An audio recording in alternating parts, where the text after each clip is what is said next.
Assalamualaikum warahmatullahi wabarakatuh.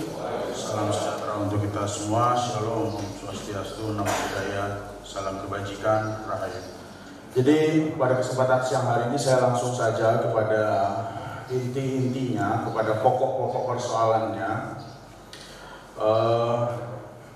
Saya melihat beberapa bulan terakhir ini sudah ada beberapa perusahaan daerah yang berupaya untuk melakukan inovasi dan memastikan betul-betul kira-kira usaha atau lini usaha apa yang akan mereka lakukan. Yang pertama terkait dengan PD Canda Birawa. Ini saya minta untuk segera diputuskan dari sekian banyak lini sektor pekerjaannya, seperti percetakan dan sebagainya, itu mana sebenarnya yang paling menguntungkan. Karena kalau sudah bicara BUMD itu kita profit oriented, orientasinya profit. Ini sebenarnya Canda Birawa itu dasarnya itu, core-nya itu ada di pupuk atau membantu teman-teman petani. Nah, maka bagaimana caranya membuat sistem di perusahaan daerah Canda Birawa ini bisa melakukan atau mengutamakan penyerapan hasil-hasil panen yang ada di Kabupaten Kediri. Contoh hal mudahnya saja, panen cabai dalam 1 tahun itu nggak mungkin kita habis. Semua habis terdistribusi itu tidak mungkin. Kita selalu surplus. Beras kita selalu surplus. Nah, surplus beras, surplus cabai ini siapa yang mau nangkep? Siapa yang mau jadi off-taker?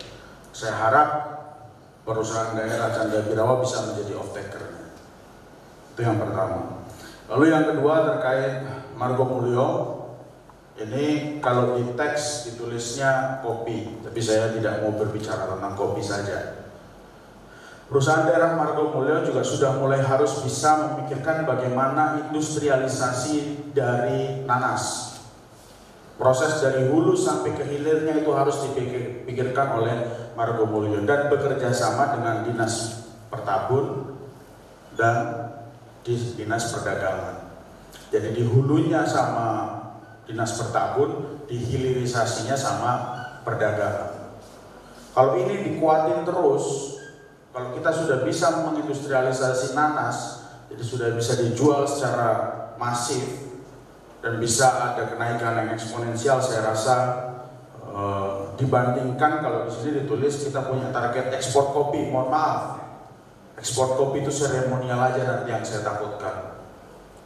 Hanya di permukaan, ekspor sekian ratus kilo, sekian ton, tapi ujungnya masuk ke vendor, nggak langsung direct ke negara yang dituju.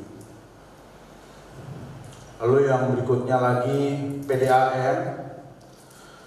Ini saya minta PDAM untuk fokus di pengembangan bisnis PDAM, terutama di barat sungai, menyambut adanya bandara. Mau membuat air minum kemasan itu juga silahkan saja.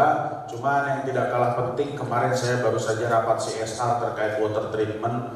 Ada sekitar 11 titik desa atau daerah yang masih kekurangan air bersih. Itu ada termasuk salah satunya Desa Sugiwaras, Kecamatan Ngancar. Akhirnya setelah kita pikirkan, awalnya solusinya pipanisasi waktu itu kalau nggak salah Pak Direktur memberikan saran.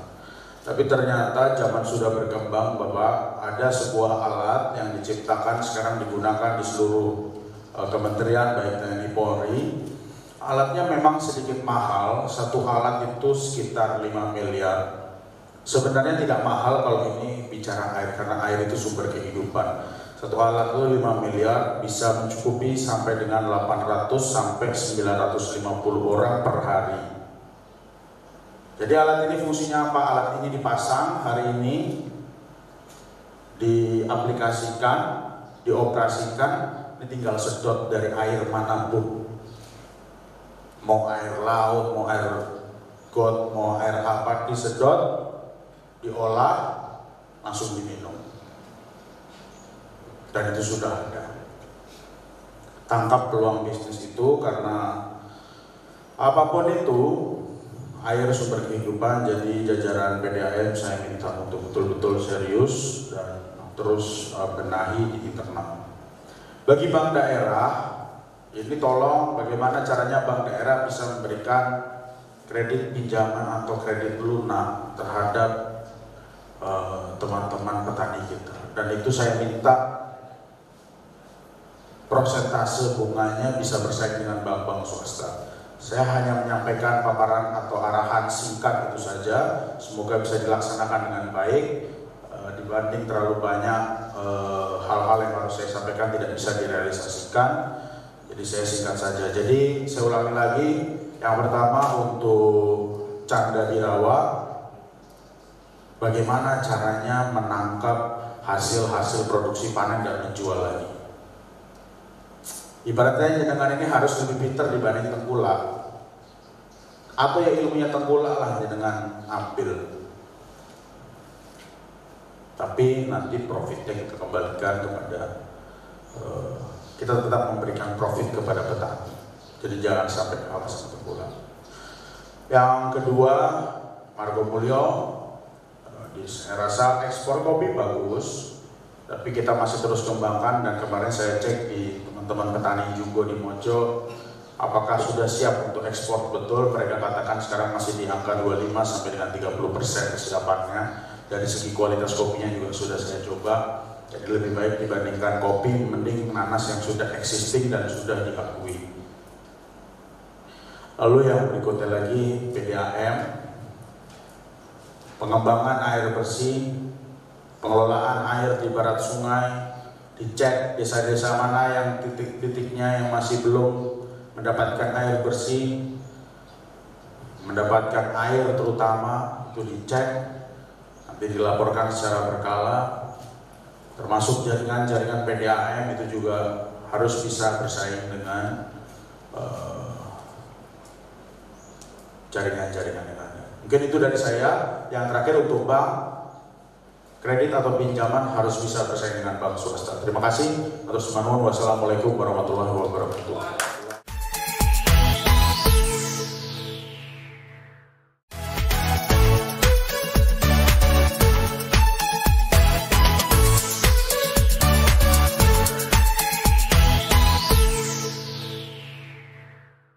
Yang terhormat pimpinan perusahaan daerah, beserta staf, PDAM, Margo Mulyo, Bank Daerah, Canda Birawa, dan Dewan Pengawas, serta tak lupa Mas Bimo, serta Mas Hatta, hadirin semua yang ada hadir di sini. Yang jelas perusahaan daerah itu inti kuncinya kan harus menghasilkan dan dapat untung profit oriented, ya. Baik itu seluruh perusahaan daerah yang ada di sini. Dan alhamdulillah tadi sudah diberi pemahaman dan saran-saran dari Mas Bupati di mana 4 perusahaan ini harus bangun dan sehat serta menghasilkan profit, dan yang utamanya juga masukkan PAD.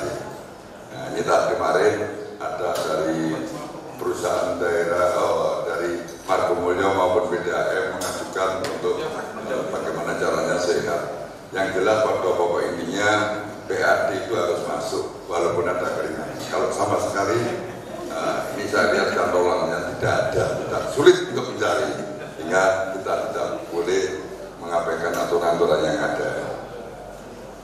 Pada perusahaan semuanya jenisnya sangat berpotensi sekali, termasuk di Margo Mulyo ini. Kita sudah ada kegiatan di sana, termasuk Dinas Kehutanan Pariwisata, dan kebetulan beberapa tahun yang lalu sebelum COVID, perusahaan Margo Mulyo ini ada divisi wisata juga.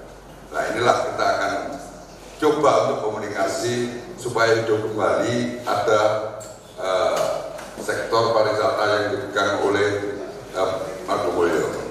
Kita tahu bahwa di Taman Lembu-Suro, tolong nanti kita komunikasikan dengan Lingkungan Hidup, mungkin masih mencoba untuk bisa, siapa tahu nanti yang bangun LH kemudian kita serahkan kepada Margo Mulyo sehingga kita bisa hidup kembali, bisa mendapatkan income lagi, apalagi Mas Gumbo tadi ini sudah saya tanda tangani kerjasama antara Margumulyo dan Perhutani. Insya Allah paling tidak Senin atau besok sudah bisa kita cairkan dengan kerjasama.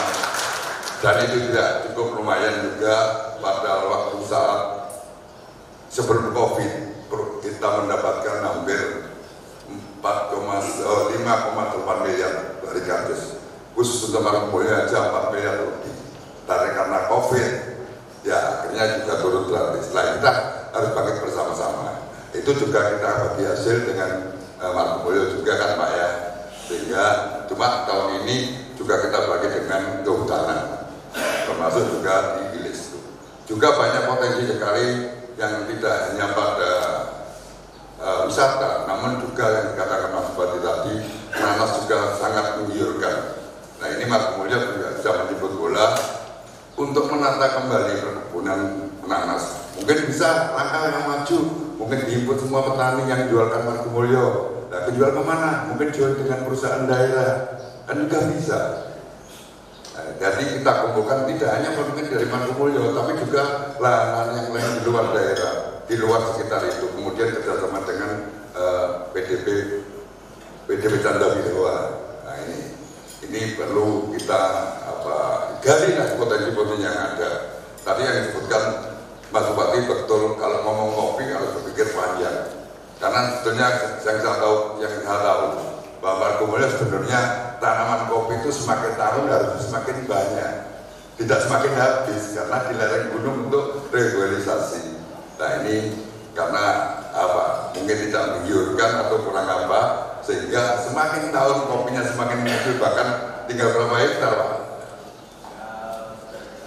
Hektaran. Harusnya dulu itu semakin lama semakin panjang. Itu kalau kita lihat dari segi reboisation atau konservasi. Namun demikian kita coba untuk bisa membangun supaya perusahaan Margumulyo tetap sehat dan bisa memberikan kontribusi pada PAD maupun pada karyawannya semuanya. Sedikit mengajak diskusi kemauan terkait dengan positioning kita perusahaan daerah saat ini di pemerintah Kabupaten Kediri itu kontribusinya seperti apa. Jadi saya di sini memposisikan diri saya setaku bendahara umum daerah, bukan pengawas dari perusahaan daerah. Next mas.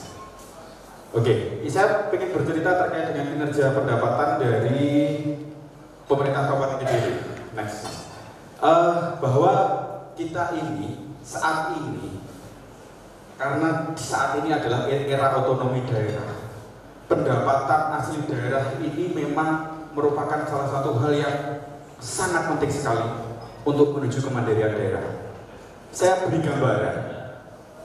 Saya ngambil data kurang lebih 4 tahun terakhir dari 2019 sampai dengan 2022. Kontribusi PAD terhadap total pendapatan kita itu masih di bawah 20%. Jadi apabila kita berbicara berkaitan dengan kemandirian daerah, masih sangat jauh sekali Bapak Ibu sekalian. Karena PAD ini sebenarnya sebagai alat bagi pemerintah daerah untuk bisa melaksanakan, mengoptimalkan belanja daerah sesuai dengan kebutuhan yang ada di daerah.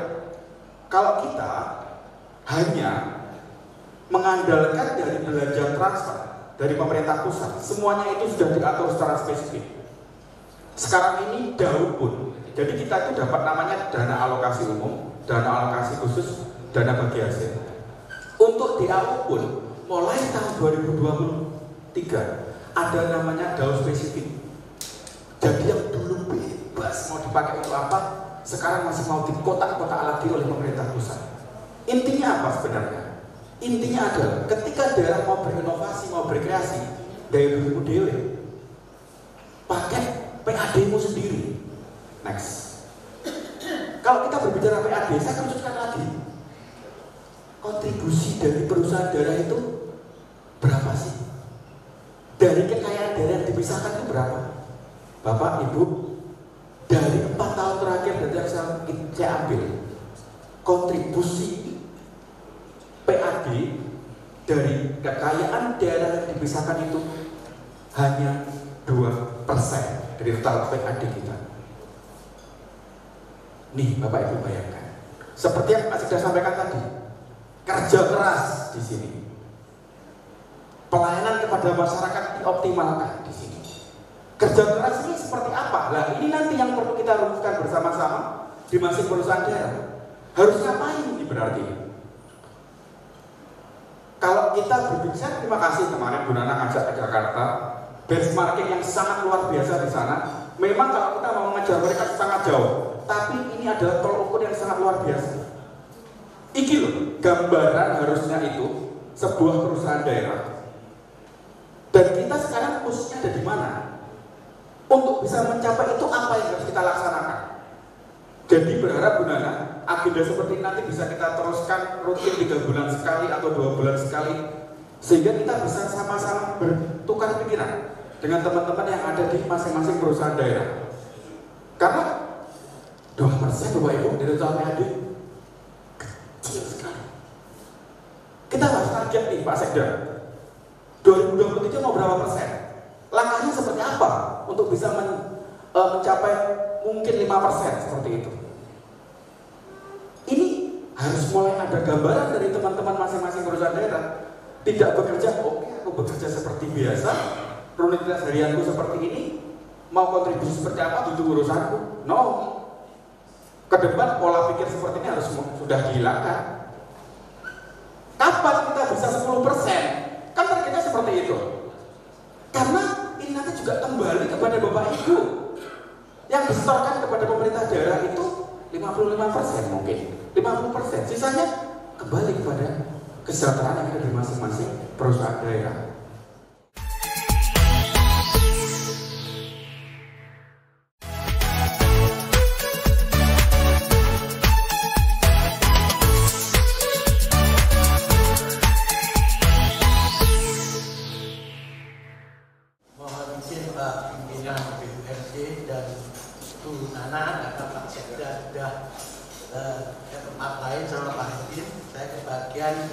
Kebagian saya ini masalah pembinaan BUMD terkait dengan aksi HAM.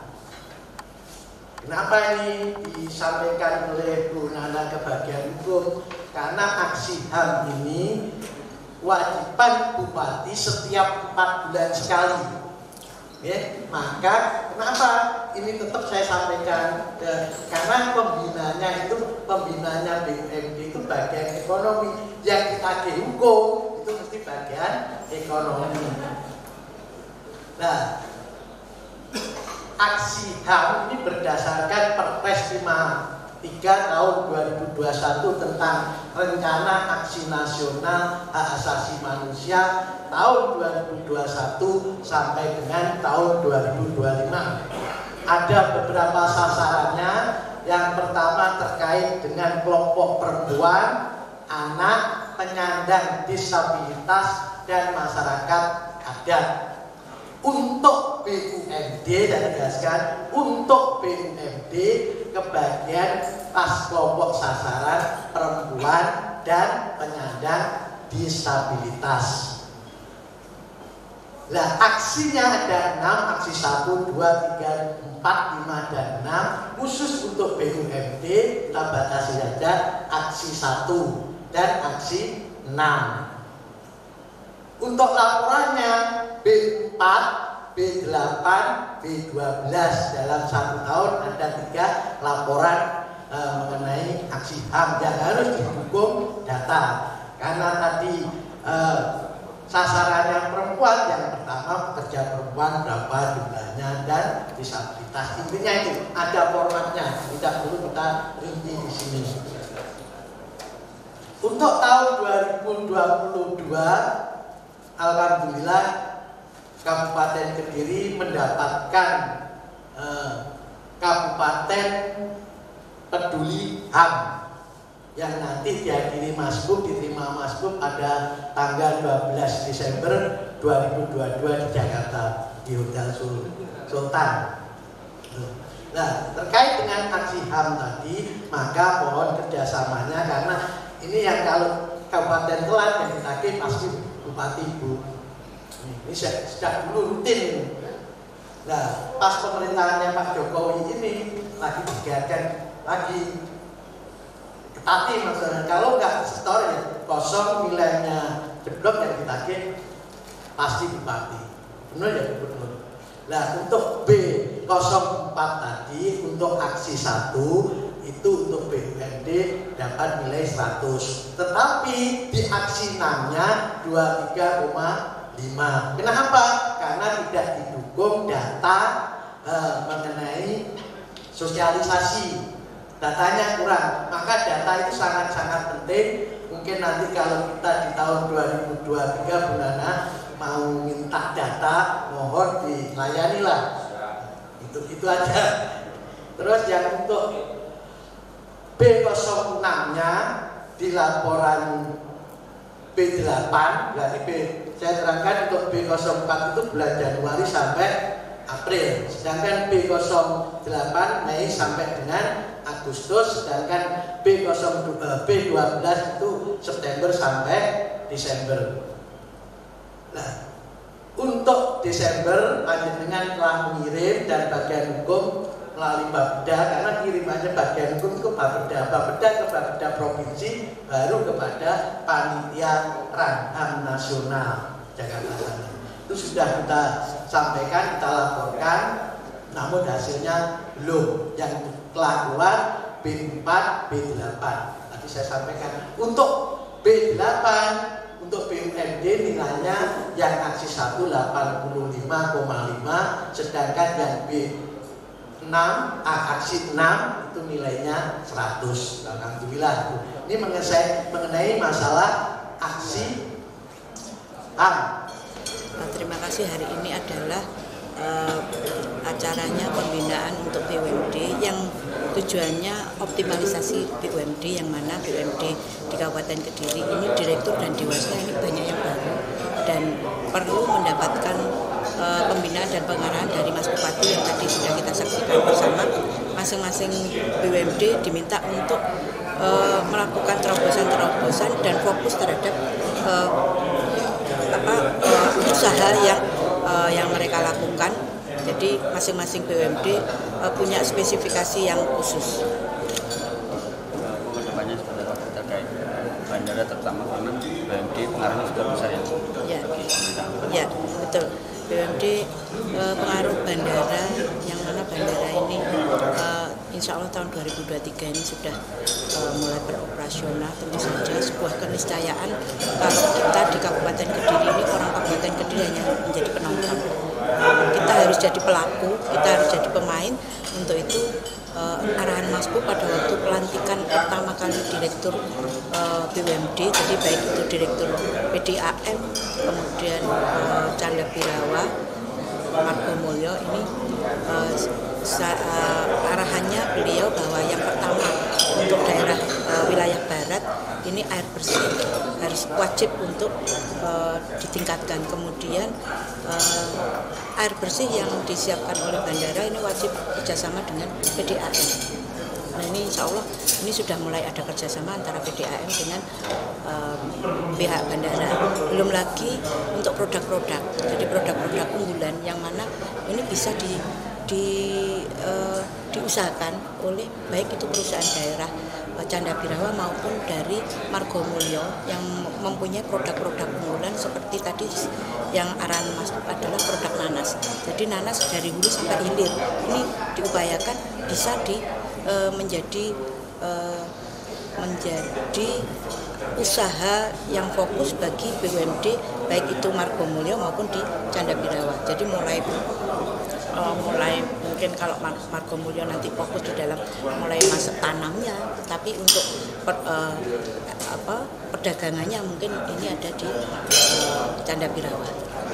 Terus kemudian untuk bank daerah tentu saja dari sisi pembiayaan. Tadi sudah sampaikan juga oleh Mas Bu bahwa untuk bank daerah ini wajib memberikan suku bunga yang bersaing dengan bank di luar bank daerah. Harapan ke depan kita apa masalah pembinaan ini? Ya, harapan ke depan tentu saja para direktur dan Dewan Pengawas BUMD di Kabupaten Kediri ini betul-betul bisa maksimal, bisa optimal agar apa? Karena BUMD ini adalah profit. Jadi profit di BUMD bisa meningkat yang tentu saja ini berdampak pada kesejahteraan masyarakat Kabupaten Kediri.